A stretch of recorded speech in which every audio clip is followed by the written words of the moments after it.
Aku pernah berpikir bahwa hidupku akan berjalan biasa saja, seperti remaja lain di Jakarta ini. Kuliah teknik mesin, nongkrong sama teman-teman, dan sesekali membantu di garasi motor milik keluarga. Tapi hari itu, semuanya berubah. Saat aku datang ke garasi Adit untuk membantu memperbaiki motornya yang mogok, aku tak pernah menduga bahwa ayahnya, Pak Budi, sedang merencanakan sesuatu yang akan mengguncang dunia kecilku. Hujan deras mengguyur Jakarta sore itu. Aku basah kuyup saat tiba di garasi kecil di pinggiran kota, tempat Adit biasa memperbaiki motor-motor tua. Adit adalah sahabatku sejak SMA, cowok ramah yang selalu tertawa lepas, tapi kali ini dia terlihat gelisah. "Ricky, makasih ya datang. Motor gue rusak parah, butuh tangan ekstra," katanya sambil menyodorkan kunci Inggris. Kami bekerja berdua, tertawa di tengah suara gemuruh hujan, tapi pikiranku terus melayang ke sosok yang muncul di pintu garasi. Pak Budi. Ayah Adit. Pria berusia akhir 40-an, tubuh tegap dari tahun-tahun bekerja sebagai mekanik, wajahnya selalu tenang tapi mata coklatnya dalam, seperti menyimpan rahasia. Dia sering datang ke garasi untuk mengawasi, tapi hari itu dia lebih lama diam di sana. "Sudah makan belum, Nak?" tanyanya padaku, suaranya dalam dan hangat. Aku menggeleng, merasa pipiku memanas tanpa alasan. Sejak pertama kali bertemu Pak Budi 2 tahun lalu, ada sesuatu yang membuat hatiku berdegup aneh. Mungkin karena dia selalu memperhatikanku lebih dari yang seharusnya, atau karena senyumnya yang jarang tapi tulus. Malam semakin larut, hujan tak kunjung reda. Adit harus pulang lebih dulu karena ibunya menelepon, meninggalkanku sendirian dengan Pak Budi di garasi yang remang-remang. "Kamu bisa tidur di sini kalau hujan tak berhenti," katanya sambil menyeka tangannya yang hitam oli. Aku mengangguk, tak berani menatap matanya lama-lama. Kami duduk di bangku kayu tua, minum kopi hitam panas yang dia buat. Obrolan ringan tentang motor, tentang kuliahku, tapi lambat laun menjadi lebih dalam. Dia bercerita tentang masa mudanya, tentang pernikahan yang tak lagi bahagia, tentang kesepian yang dia rasakan meski dikelilingi keluarga. "Ricky, kamu cowok baik. Jarang ada yang seperti kamu sekarang," katanya tiba-tiba, tangannya menyentuh bahuku sebentar.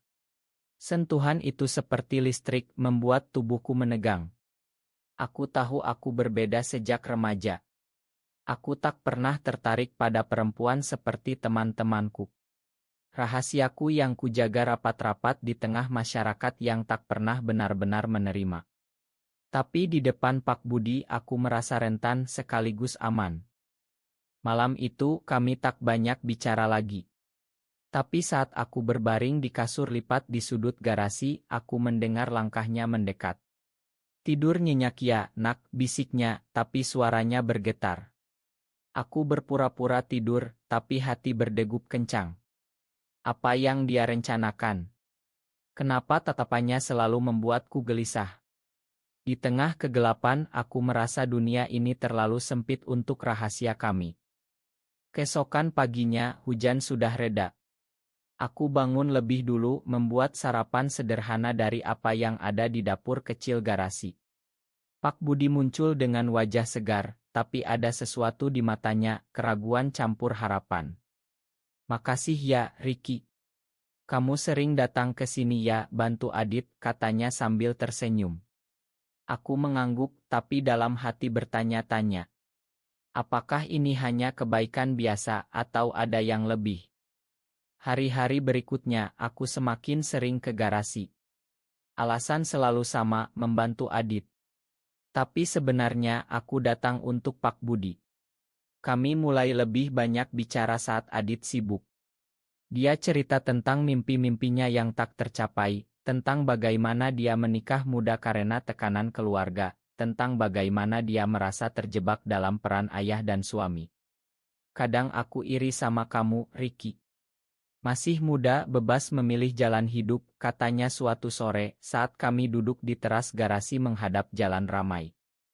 Aku diam, tapi hati terasa sesak. Bebas?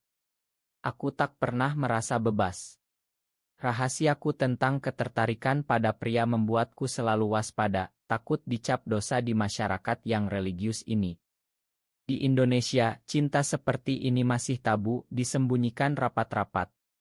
Tapi di depan Pak Budi aku merasa bisa bernapas lega. Suatu hari, Adit harus keluar kota untuk urusan keluarga. Garasi sepi, hanya aku dan Pak Budi. Dia mengajakku makan malam di warung kecil dekat situ. Obrolan mengalir, tapi ada ketegangan di udara. "Ricky, aku tahu kamu beda," katanya tiba-tiba, suaranya pelan. Aku membekuk. "Apa maksudnya?" "Aku lihat cara kamu memandangku. Dan aku juga merasakan hal yang sama." Dunia seolah berhenti. Aku tak percaya apa yang ku dengar. Pak Budi, pria yang sudah berkeluarga, ayah sahabatku, mengakui perasaan yang sama. "Pak, ini salah," gumamku, tapi hati berteriak sebaliknya. Dia menggeleng pelan. "Aku sudah lama menyembunyikan ini. Sejak bertemu kamu, semuanya bangkit lagi. Aku merencanakan ini sejak lama, Ricky. Ingin dekat denganmu tanpa Adit tahu." Pengakuan itu seperti bom. Aku bangkit, ingin lari, tapi tangannya memegang lenganku lembut. "Jangan takut. Kita bisa rahasia." Matanya penuh harap, tapi juga kesedihan. Aku tahu ini berbahaya. Pengkhianatan terhadap Adit, terhadap keluarga, terhadap norma yang mengikat kami. Tapi perasaan itu terlalu kuat. Malam itu, kami tak melakukan apa-apa selain saling tatap, tapi itu sudah cukup untuk mengubah segalanya. Sejak pengakuan itu, hidupku seperti berjalan di tali tipis. Aku tetap datang ke garasi, tapi kini dengan alasan yang berbeda. Pak Budi, aku masih memanggilnya Pak, meski dalam hati ingin lebih intim, selalu menemukan cara untuk menyentuhku sekilas, atau mengirim senyum rahasia saat Adit tak melihat. Kami seperti dua orang yang terjebak dalam tarian berbahaya, penuh gairah tapi juga ketakutan. Adit tak curiga. Dia senang aku sering membantu, bahkan bercanda, "Lo kayak anaknya Pak Budi sekarang, Ri." Kata-kata itu menusuk, tapi aku hanya tertawa paksa. Pak Budi sendiri semakin gelisah. Istrinya, Bu Rina, sering menelepon garasi, mengeluh tentang pekerjaan rumah yang menumpuk. "Aku capek pura-pura bahagia, Ricky," katanya suatu malam saat kami sendirian lagi. Garasi sudah tutup, lampu neon redup, hanya suara klakson jauh di jalan. Dia duduk di sebelahku, bahunya menyentuh bahuku. Aku sudah lama tahu aku seperti ini. Sebelum menikah, aku pernah punya teman. Tapi keluarga memaksa.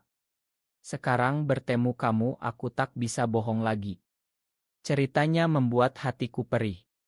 Di negeri ini banyak pria seperti dia, menikah karena tekanan, menyembunyikan jati diri demi keluarga dan masyarakat. Aku memegang tangannya pelan, pertama kalinya. Hangat, kasar dari kerja keras, tapi lembut saat membalas genggamanku. "Kita harus hati-hati, Pak," bisikku. Dia mengangguk, tapi matanya penuh api. Malam itu, kami hanya berpelukan sebentar, di balik tumpukan ban motor. Tak ada yang lebih, tapi cukup untuk membuatku tak bisa tidur berhari-hari. Rasa bersalah menyelinap, terhadap Adit, terhadap Bu Rina yang tak tahu apa-apa. Hubungan kami berkembang pelan, seperti api kecil yang dijaga agar tak padam. Kami bertemu di garasi saat Adit tak ada, atau kadang di warung kopi jauh dari rumah. Pak Budi bercerita tentang rencananya, ingin cerita pada Adit suatu hari, tapi takut menghancurkan keluarga. "Aku ingin bebas bersamamu, Ricky." "Tapi bagaimana?" tanyanya, suaranya retak. Aku pun sama bingungnya. Kuliahku mulai terganggu, nilai turun, tapi aku tak peduli. Yang penting adalah momen-momen curian itu, saat dia menyentuh pipiku, atau saat kami berjalan di pasar malam, berpura-pura ayah dan anak. Di tengah keramaian Jakarta, kami merasa sendirian di dunia kami sendiri. Tapi rahasia tak pernah abadi. Suatu hari, Adit pulang lebih awal dan melihat kami terlalu dekat. Lo berdua kenapa sih akhir-akhir ini aneh, tanyanya curiga. Aku bohong, bilang lagi bahas motor. Tapi benih kecurigaan sudah tertanam. Pak Budi semakin nekat. Dia merencanakan liburan kecil, hanya kami berdua, ke Bogor. Kita butuh waktu sendiri, katanya. Aku setuju meski tahu risikonya besar. Kami pergi dengan alasan urusan suku cadang motor. Di penginapan sederhana di kaki gunung, untuk pertama kalinya kami benar-benar bersama. Tak ada sentuhan intim berlebih, hanya berbaring berdampingan, bicara sampai pagi tentang mimpi, tentang cinta yang terlarang ini. Pak, apa kita bisa terus begini, tanyaku. Dia tersenyum pahit. Aku akan ceraikan Rina kalau perlu. Demi kamu. Kata-kata itu membuatku takut sekaligus bahagia. Tapi saat pulang, kenyataan menampar keras. Bu Rina menelepon Pak Budi marah besar, curiga ada yang salah. Adit mulai menjauh dariku. Dan yang terburuk, ada rumor di kampung bahwa Pak Budi sering terlihat dengan anak muda. Di Indonesia, gosip seperti ini bisa menghancurkan. Kembali ke garasi, suasana tegang. Pak Budi bilang rencananya berubah. Aku akan bicara pada Adit. Tak bisa terus begini. Hatiku ciut. Bagaimana kalau Adit marah? Bagaimana kalau semuanya hancur?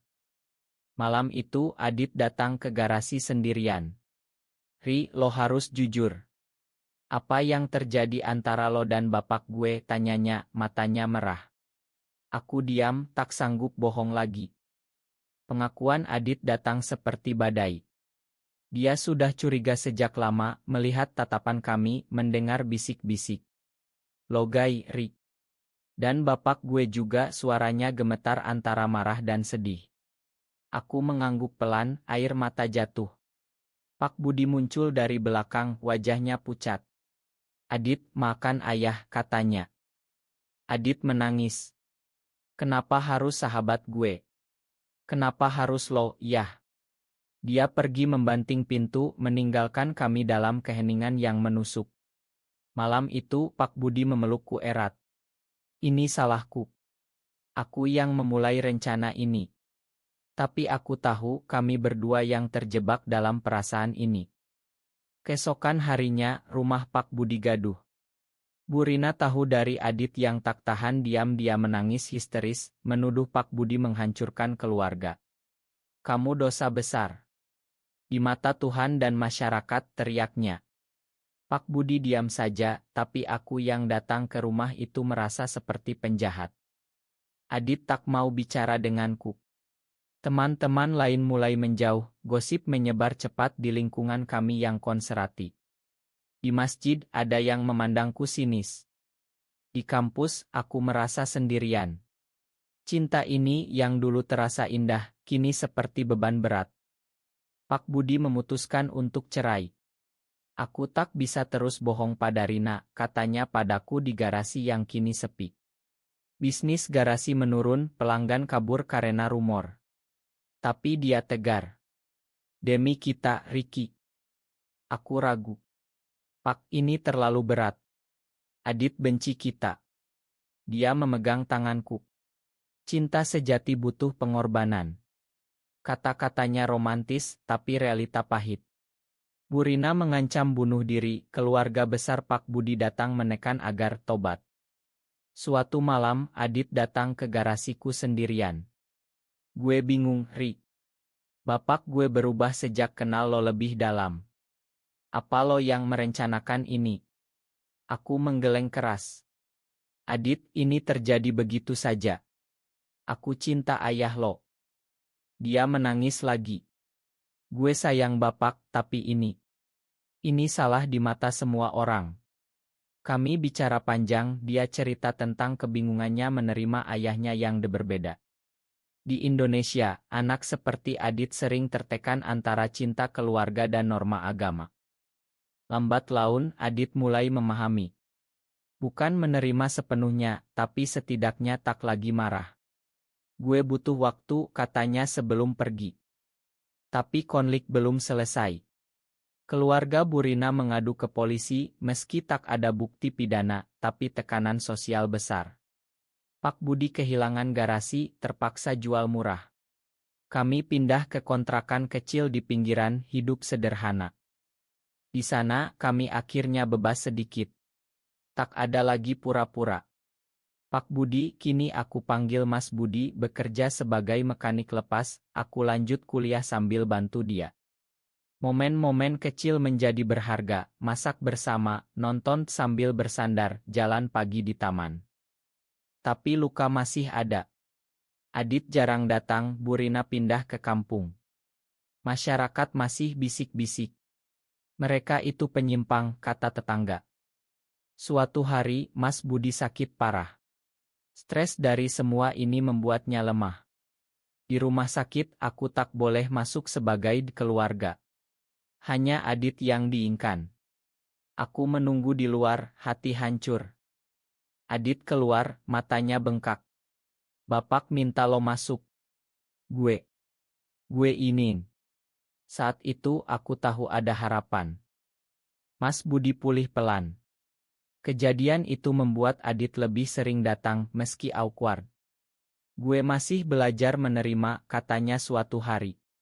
Kami bertiga duduk di kontrakan bicara dari hati ke hati.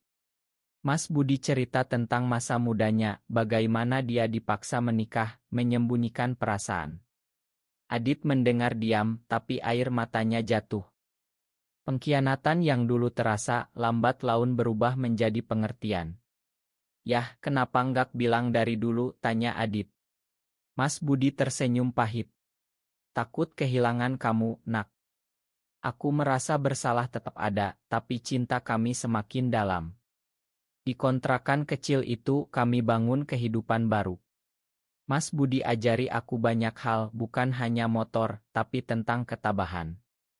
Di negeri ini, cinta kita seperti melawan arus.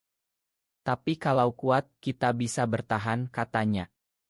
Konflik baru muncul saat keluarga besar Mas Budi datang lagi, memaksa pengobatan atau tobat. Mereka bawa usta, tapi Mas Budi tegas menolak. Ini jati diriku. Aku tak dosa mencintai Ricky. Pertengkaran hebat, tapi Adit bela ayahnya.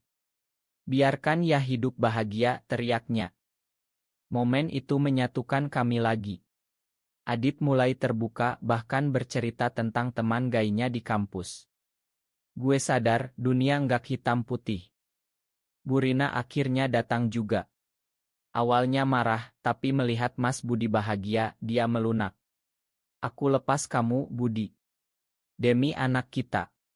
Perceraian resmi, meski pahit. Kami hidup tenang sekarang.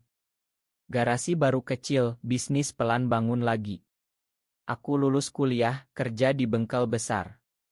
Malam-malam kami duduk di balkon, lihat bintang Jakarta yang jarang terlihat. Tapi ada pengkhianatan kecil yang hampir hancurkan semua.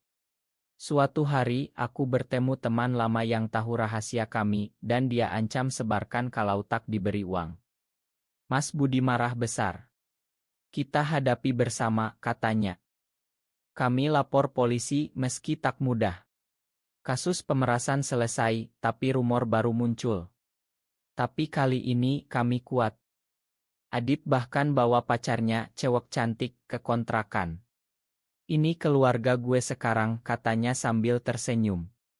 Kami tertawa bersama. Tahun berganti, luka lama mulai sembuh. Mas Budi dan aku seperti pasangan biasa, meski tak pernah pegang tangan di depan umum. Di rumah, kami saling mengisi. Dia masak gudeg auritku, aku bantu perbaiki motor pelanggan. Konflik terbesar datang saat Adit mau nikah. Keluarga besar ragu undang kami, takut malu. Adit tegas. Kalau Yah dan Ricky nggak datang, gue nggak nikah. Akhirnya, kami diundang duduk di belakang.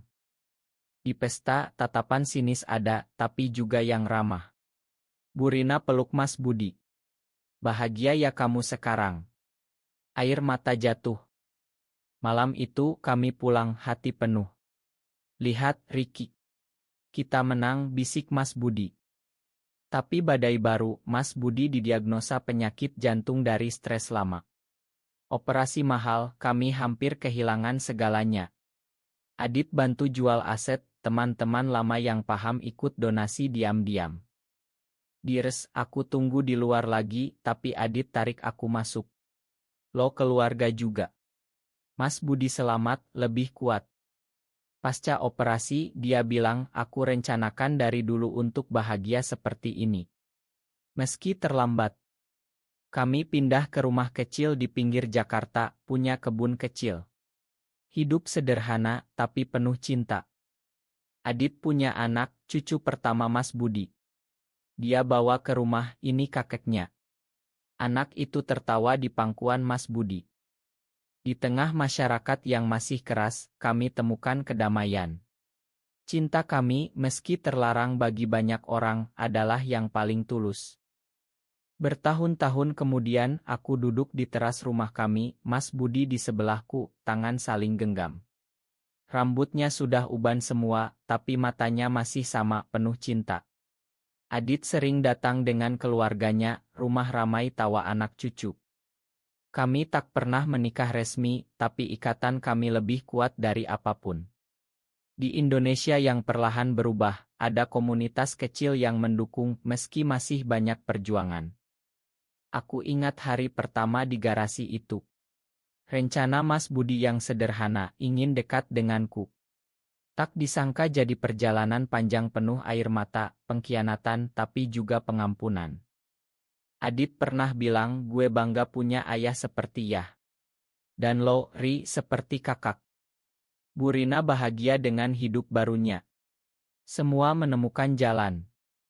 Cinta kami bukan dongeng sempurna, tapi nyata. Penuh luka, tapi juga harapan. Di akhir hayat, yang penting adalah kita saling mencintai dengan tulus, melawan segala rintangan. Mas Budi tersenyum padaku. Makasih sudah bertahan, Ricky.